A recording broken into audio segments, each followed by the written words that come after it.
আসসালামু আলাইকুম football fans. Football হাবে আপনাদের সকলকে স্বাগতম।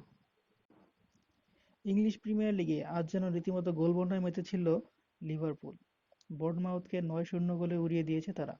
গত ম্যাচে ম্যানচেস্টার ইউনাইটেডের কাছে হারের পর যেন সমস্ত রাগ জমিয়ে রেখেছিল বোর্নমাউথের ওপর।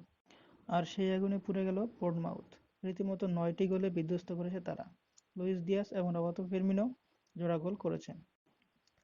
প্রিমিয়ার লিগের অন্য ম্যাচে ম্যানচেস্টার সিটি ৪-২ গোলের জয় পেয়েছে ক্রিস্টাল প্যালেসের বিপক্ষে। প্রথমার্ধে ২-০ গোলে পিছিয়ে থাকলেও ৫৩ মিনিটে বার্নার্ডো সিলভার গোলে ঘুরে দাঁড়ায় ম্যানচেস্টার সিটি। পরে ৬২, ৭০ এবং ৮০ মিনিটে এর্লিং হল্যান্ডের হ্যাটট্রিকে ক্রিস্টাল প্যালেসকে উড়িয়ে দেয় ম্যানচেস্টার সিটি।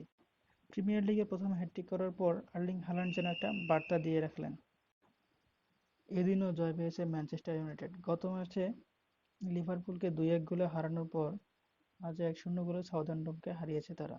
এই জয়ের মাধ্যমে জয়ের ধারা অব্যাহত রাখল এরিক টেন হাগের ম্যানচেস্টার ইউনাইটেড।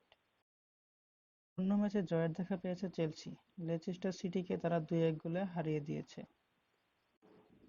জোড়া গোল পেয়েছেন রহিম স্টার্লিং।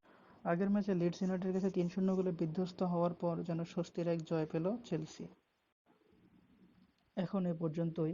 এ ধরনের কন্টেন্ট পেতে চ্যানেলটির সঙ্গেই থাকুন এবং সাবস্ক্রাইব করে পাশে থাকুন। ধন্যবাদ।